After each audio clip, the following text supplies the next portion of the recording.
നമസ്കാരം. ഏവർക്കും post market റിപ്പോർട്ട്സുകളിലേക്ക് സ്വാഗതം. ഇന്ന് നവംബർ 24, 2025 തിങ്കൾ. അങ്ങനെ ഈ ആഴ്ചയിലെ ആദ്യ ട്രേഡിംഗ് സെഷനിൽ ഇന്ത്യൻ മാർക്കറ്റിന് നഷ്ടത്തോടുകൂടി തന്നെ വ്യാപാരം അവസാനിപ്പിക്കേണ്ടതായിട്ട് വന്നു.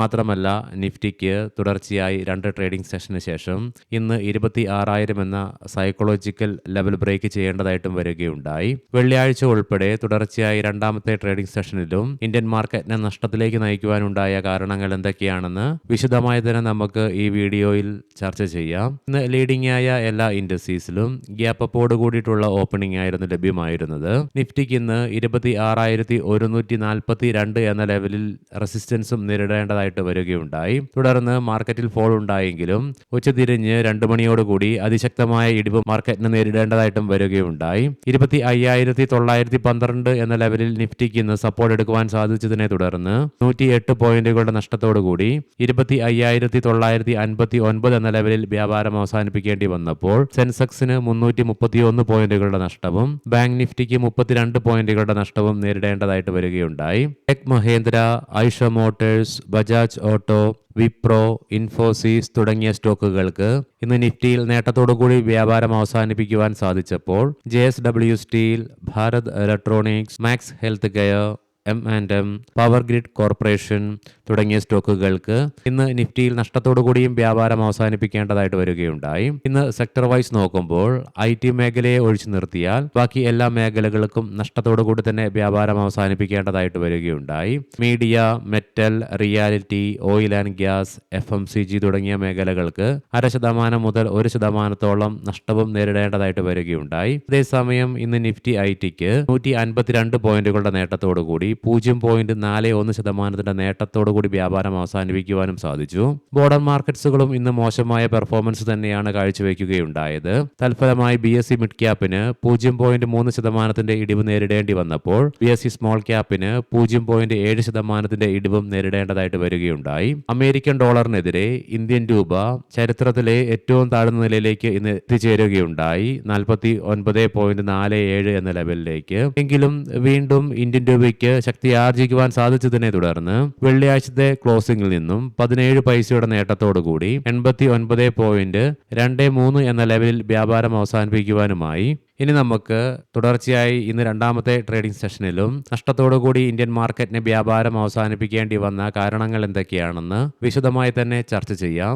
കഴിഞ്ഞ ആഴ്ചയിലെ 5 ട്രേഡിംഗ് സെഷനിൽ 3 ട്രേഡിംഗ് സെഷനിലും വിദേശ ധനകാര്യ സ്ഥാപനങ്ങൾ ബൈയിങ് നടത്തിയെങ്കിൽ കൂടിയിട്ടും, മാത്രമല്ല ബുധൻ വ്യാഴം ദിവസങ്ങളിൽ ബയേഴ്സായിട്ട് തുടരുകയുമുണ്ടായി. എന്നാൽ വെള്ളിയാഴ്ച 1,766 കോടി രൂപയുടെ സെല്ലിംഗ് ആണ് ഇന്ത്യൻ ക്യാഷ് മാർക്കറ്റിന് വിദേശ ധനകാര്യ സ്ഥാപനങ്ങളുടെ ഭാഗത്ത് നിന്നും നേരിടേണ്ടതായിട്ട് വരികയുണ്ടായത്. വെള്ളിയാഴ്ച AI സ്റ്റോക്കുകളിൽ ഉടലെടുത്ത ഓവർ വാല്യുവേഷൻസിലുണ്ടായ ആശങ്കയെ തുടർന്നും ഡിസംബറിലെ ഫെഡ് ഇൻട്രസ്റ്റ് റേറ്റ് കട്ടിനുള്ള സാധ്യതകൾക്കേറ്റ മങ്ങലിന്റെ ഫലമായിട്ടും US മാർക്കറ്റിലുണ്ടായ ഇടിവിനെ തുടർന്ന് വെള്ളിയാഴ്ച ആഗോള മാർക്കറ്റുകൾ മൊത്തത്തിൽ വലിയ ഇടിവ് നേരിട്ടപ്പോഴും ഇന്ത്യൻ മാർക്കറ്റിന് ഒരു പരിധി വരെ പിടിച്ചു നിൽക്കുവാൻ സാധിക്കുകയുണ്ടായി. കാര്യമായ പോയിന്റുകളൊന്നും വെള്ളിയാഴ്ച ഇന്ത്യൻ മാർക്കറ്റിന് ചോർന്നു പോവുകയുണ്ടായില്ല. പ്രധാനപ്പെട്ട ഏഷ്യൻ മാർക്കറ്റായ ജപ്പാൻ, കൊറിയൻ മാർക്കറ്റുകൾക്ക് 3%-ലേറെ നഷ്ടം നേരിടേണ്ടി വന്നപ്പോൾ ഇന്ത്യൻ മാർക്കറ്റിന് നേരിയ പോയിന്റുകളുടെ നഷ്ടമേ നേരിടേണ്ടതായിട്ട് വരികയുണ്ടായുള്ളൂ. എങ്കിൽ ഇന്നത്തെ മാർക്കറ്റിലേക്ക് വരുമ്പോൾ വെള്ളിയാഴ്ച ഇന്ത്യൻ മാർക്കറ്റിന് ഒരു പരിധിവരെ പിടിച്ചു നിൽക്കുവാൻ സാധിച്ചെങ്കിലും വിദേശ ധനകാര്യ സ്ഥാപനങ്ങളുടെ ഭാഗത്ത് നിന്ന് വന്ന സെല്ലിംഗ് നിക്ഷേപകരുടെയും മാർക്കറ്റിന്റെയും ആത്മവിശ്വാസത്തെ വീണ്ടും തളർത്തുവാനിടയാക്കി. അവസാന 9 ട്രേഡിംഗ് സെഷനിലും മാർക്കറ്റ് ഉയരുകയുണ്ടായി. എങ്കിലും ഈ 9 ട്രേഡിംഗ് സെഷനുള്ളിൽ 8 ട്രേഡിംഗ് സെഷനിലും പ്രോഫിറ്റ് ബുക്കിംഗ് വളരെ പ്രകടമായിരുന്നു. മാർക്കറ്റ് എപ്പോഴൊക്കെ മുന്നോട്ട് കുതിക്കുവാൻ ശ്രമിക്കുന്നു അപ്പോഴൊക്കെ പ്രോഫിറ്റ് ബുക്കിംഗ് ഇന്ത്യൻ മാർക്കറ്റിനെ തളർത്തുകയുണ്ടായി. കാരണം ഒരു വർഷത്തിലേറെ കാലങ്ങൾക്ക് ശേഷമാണ് ഇന്ത്യൻ മാർക്കറ്റ് അതിന്റെ 52 വീക്ക് ആയി മറികടക്കുക തന്നെ ഉണ്ടായത്. അതുകൊണ്ട് തന്നെ നിക്ഷേപകർ ഓരോ തവണ മാർക്കറ്റ് ഉയരുമ്പോഴും പ്രോഫിറ്റ് ബുക്കിങ്ങിനുള്ള ഒരു അവസരമായി കണ്ടുകൊണ്ട് തന്നെ ശക്തമായ സെല്ലിംഗ് ആണ് നടത്തുകയുണ്ടായത്. മാത്രവുമല്ല കഴിഞ്ഞ വെള്ളിയാഴ്ച ആഗോള മാർക്കറ്റിലുണ്ടായ ഭീതിയുടെ ഫലമായിട്ട് ഇന്ത്യൻ മാർക്കറ്റിന് ഒരു പരിധിവരെ പിടിച്ചു നിൽക്കുവാൻ സാധിച്ചെങ്കിലും നിക്ഷേപകരുടെ ഇടയിലുള്ള ആശങ്കയ്ക്ക് കൂൾ ഓഫ് ആകുവാൻ സാധിക്കുകയുണ്ടായില്ല. സോ ഇന്നും ഇന്ത്യൻ മാർക്കറ്റിന് നേട്ടത്തോടുകൂടി തന്നെ വ്യാപാരം ആരംഭിക്കുവാൻ സാധിച്ചെങ്കിലും നിക്ഷേപകരുടെ ഭാഗത്തു നിന്നും ഈ ഒരു അവസരം മുതലെടുക്കുന്ന കാഴ്ചയാണ് കാണുവാനായിട്ട് സാധിച്ചത്. അതുകൊണ്ട് തന്നെ പ്രോഫിറ്റ് ബുക്കിംഗും ഇന്ന് നമ്മുടെ മാർക്കറ്റിനെ വലിയ രീതിയിൽ തന്നെ തളർത്തുകയുണ്ടായി. ചരിത്രത്തിലെ ഏറ്റവും താഴ്ന്ന നിലയിലേക്ക് ഇന്ന് ഇന്ത്യൻ രൂപയ്ക്ക് അമേരിക്കൻ ഡോളറിനെതിരെ എത്തിച്ചേരേണ്ടതായിട്ട് വരികയുണ്ടായി. 89.49 എന്ന ലെവലിലേക്ക്. വെള്ളിയാഴ്ചയായിരുന്നു ഇന്ത്യൻ രൂപയ്ക്ക് ഈ അടുത്ത കാലത്ത് ഏറ്റവും വലിയ ഇടിവ് നേരിടേണ്ടി വന്നത്, ഏകദേശം 70 പൈസയുടെ. എന്നാൽ ഇന്ന് 9 പൈസയുടെ മാത്രം ഇടിവേ അമേരിക്കൻ ഡോളറിനെതിരെ രേഖപ്പെടുത്തിയുള്ളെങ്കിൽ കൂടിയിട്ടും കഴിഞ്ഞ വ്യാഴാഴ്ച തുടങ്ങി തുടർച്ചയായ 3 ട്രേഡിംഗ് സെഷന് കൊണ്ട് ഇന്ത്യൻ രൂപയ്ക്ക് 1 രൂപയുടെ മുകളിലേറെ നഷ്ടം നേരിടേണ്ടതായിട്ട് വരികയുണ്ടായി. എങ്കിലും ഇന്ന് ഇന്ത്യൻ രൂപയ്ക്ക് റിക്കവറി നടത്തുവാൻ സാധിച്ചെങ്കിൽ കൂടിയിട്ടും അത് നമ്മുടെ മാർക്കറ്റിന് ഗുണകരമായി മാറുകയുണ്ടായില്ല. നമ്മുടെ മാർക്കറ്റിനെ മോശമായി തന്നെ ബാധിച്ചു. ഇതിനെല്ലാം പുറമെ ഇന്ന് സ്പെസിഫിക് ആയിട്ട് സെക്ടർ വൈസും സ്റ്റോക്ക് വൈസുമായിട്ടുള്ള സെല്ലിംഗ് പ്രഷർ അനുഭവപ്പെടുകയുണ്ടായി. എസ്പെഷ്യലി ഇന്ന് റിലയൻസ് ഇൻഡസ്ട്രീസിനൊക്കെ വലിയ സെല്ലിംഗ് പ്രഷർ നേരിടേണ്ടതായിട്ട് വരികയുമുണ്ടായി. തൽഫലമായി റിലയൻസ് ഇൻഡസ്ട്രീസിന് നഷ്ടത്തോടു കൂടി തന്നെ ഇന്ന് വ്യാപാരം അവസാനിപ്പിക്കേണ്ടതായിട്ട് വരികയുണ്ടായി. മാത്രമല്ല ഇന്ന് സെക്ടർ വൈസ് നോക്കുമ്പോൾ IT മേഖലയ്ക്കൊഴികെ ബാക്കി എല്ലാ മേഖലകൾക്കും നഷ്ടത്തോടു കൂടി തന്നെ വ്യാപാരം അവസാനിപ്പിക്കേണ്ടതായിട്ടും വരികയുണ്ടായി. പ്രത്യേകിച്ച് ലാർജ് പ്രൈവറ്റ് ബാങ്ക്സിനും ഇന്ന് സെല്ലിംഗ് പ്രഷർ അനുഭവപ്പെടുകയുണ്ടായി. നമ്മൾ കണ്ട ഈ കാരണങ്ങൾ കൊണ്ടൊക്കെയാണ് ഇന്നും ഇന്ത്യൻ മാർക്കറ്റിന് നഷ്ടത്തോടു കൂടി തന്നെ വ്യാപാരം അവസാനിപ്പിക്കേണ്ടതായിട്ട് വരികയുണ്ടായത്.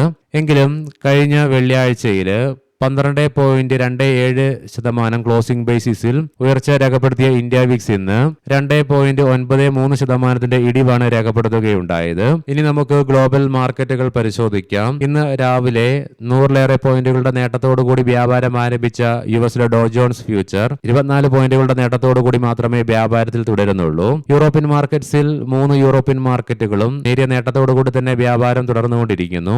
ഏഷ്യൻ മാർക്കറ്റ്സിലേക്ക് വരുമ്പോൾ മിക്സഡ് ആയിട്ടുള്ള സെന്റിമെന്റ്സ് ആണ് കാണുവാനായിട്ട് സാധിക്കുക. ഇന്ത്യൻ, ജപ്പാൻ, കൊറിയൻ, ഇന്തോനേഷ്യൻ മാർക്കറ്റുകൾക്ക് നഷ്ടത്തോടുകൂടി വ്യാപാരം അവസാനിപ്പിക്കേണ്ടി വന്നപ്പോൾ ചൈനയുൾപ്പെടെ ബാക്കിയുള്ള മാർക്കറ്റുകൾക്ക് നേട്ടത്തോടുകൂടിയും വ്യാപാരം അവസാനിപ്പിക്കുവാനുമായി. കൊമോഡിറ്റിയിൽ ബ്രെന്റ് ക്രൂഡിന്റെയും ക്രൂഡ് ഓയിലിന്റെയും വിലയിലുള്ള ഇടിവ് തുടർന്നുകൊണ്ടിരിക്കുമ്പോൾ ഗോൾഡിന്റെ വിലയിൽ നേരിയ ഉയർച്ചയാണ് കാണുവാനായിട്ട് സാധിക്കുക. 4072.21 പെർ ഔൺസ് എന്ന നിലയിലായിട്ടാണ് ഗോൾഡിന്റെ വ്യാപാരം തുടർന്നുകൊണ്ടിരിക്കുന്നത്. ഇന്നത്തെ പ്രധാനപ്പെട്ട സ്റ്റോക്കിംഗ് ന്യൂസുകൾ പരിശോധിക്കാം. മുൻകൂട്ടി ഓർമ്മിപ്പിച്ചുകൊള്ളട്ടെ, ഇത് ഒരു ബൈ ഓർ സെൽ റെക്കമെൻഡേഷൻ അല്ല. അദാനി ഗ്രീൻ, ഫ്രഞ്ച് ഊർജ്ജ ഭീമനായ ടോട്ടൽ എനർജീസ് 6% വരുന്ന ഓഹരികൾ വിൽക്കുവാനായിട്ടുള്ള പദ്ധതി ഇടുന്നുവെന്നുള്ള റിപ്പോർട്ടുകൾ വരുന്നുണ്ട്. ഇൻഡിഗോ ഡിസംബർ 22 മുതൽ സ്റ്റോക്ക് സെൻസെക്സ് ഇൻഡെക്സിലേക്ക് ആഡ് ചെയ്യപ്പെടും. Tata Motors passenger vehicles December 22 മുതൽ സ്റ്റോക്കിനെ സെൻസെക്സ് ഇൻഡെക്സിൽ നിന്നും ഒഴിവാക്കും. യൂറോ പ്രതീക് സെയിൽസ് ലിമിറ്റഡ് 76.5 കോടി രൂപയ്ക്ക് യൂറോ വെനീർ വേൾഡിന്റെ 51% വരുന്ന ഓഹരികൾ കമ്പനി സ്വന്തമാക്കുന്നു എന്നുള്ള റിപ്പോർട്ട്സ് വരുന്നുണ്ട്. അബൌട്ട് ഇന്ത്യ ലിമിറ്റഡ് കേന്ദ്ര സർക്കാരിൽ നിന്ന് ശ്രീ കാർത്തിക് രാജേന്ദ്രനെ 5 വർഷത്തേക്ക് കമ്പനിയുടെ MD ആയി നിയമിക്കുവാനുള്ള അനുമതി ലഭിക്കുകയുണ്ടായി. V2 റീറ്റെയിൽ 2026 സാമ്പത്തിക വർഷത്തിൽ 150 പുതിയ സ്റ്റോറുകൾ ആരംഭിക്കാൻ പദ്ധതിയിടുന്നു. മാത്രമല്ല വിപുലീകരണത്തിനായി 400 കോടി രൂപയുടെ ഫണ്ടും കമ്പനി സമാഹരിക്കാനുള്ള പദ്ധതി തയ്യാറാക്കുന്നുണ്ട്. Utkarsh small finance bank Q2 ഏർണിംഗ്സില് കഴിഞ്ഞ വർഷം ഇതേ ക്വാർട്ടറിൽ 51.39 കോടി രൂപ നെറ്റ് പ്രോഫിറ്റ് റിപ്പോർട്ട് ചെയ്ത കമ്പനി 348.46 കോടി രൂപയുടെ നെറ്റ് ലോസ് ആണ് റിപ്പോർട്ട് ചെയ്യുകയുണ്ടായത്.